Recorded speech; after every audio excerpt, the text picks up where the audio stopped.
Se il 100% la didattica in presenza vuol dire anche 100% di capienza all'interno di bus. Impossibile pensare di trasportare a scuola dal 26 aprile il 100% degli studenti se la capienza dei bus rimarrà dimezzata. MOM, come le altre aziende di trasporto pubblico del Veneto, è rimasta spiazzata dall'annuncio del Premier Draghi.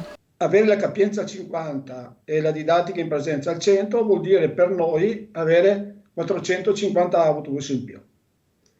È impossibile, non ci sono sul mercato, è impossibile reperirli anche perché i tempi sono strettissimi.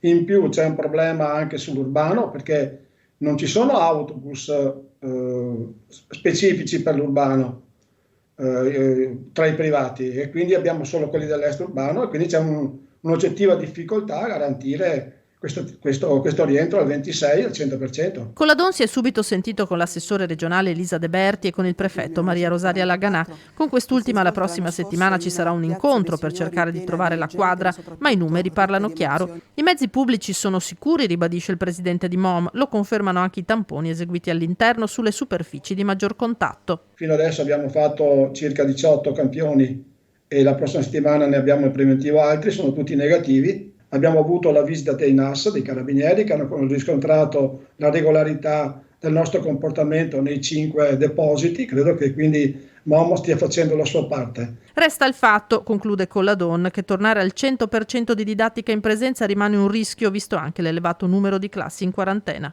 Io credo che se arrivassimo al fine dell'anno col 50% di didattica in presenza e con gli ABS al 50% è già un successo secondo me quest'anno. Poi il prossimo anno vedremo cosa succede.